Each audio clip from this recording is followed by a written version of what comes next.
Hey everyone, welcome back to the channel. Also people that are new to the channel, welcome as well. In this video I'll show you how to schedule meetings in Calendly. Alright, to start scheduling your meeting, just press on create, and in the drop down menu here make sure to choose a second option, which is one-off meeting.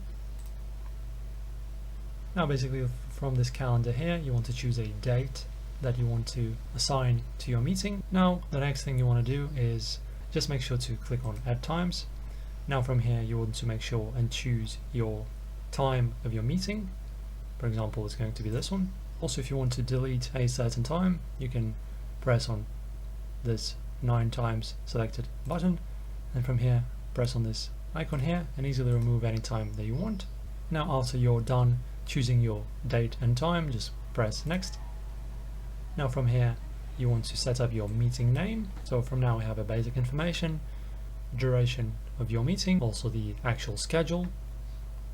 You can also of course choose to schedule your meeting online by choosing a Zoom video conferencing app, or a phone call, or in-person meeting in real life. You can also click on all options, where you'll be given a choice to choose another few web conferencing apps such as Google Meet, Microsoft Teams, etc. Also have optional settings such as reserved times, and you can also set entity language in here. After you're done setting up everything, just press on share meeting link. The meeting will be created, and now from here you can just copy the link and send it to your person of choosing.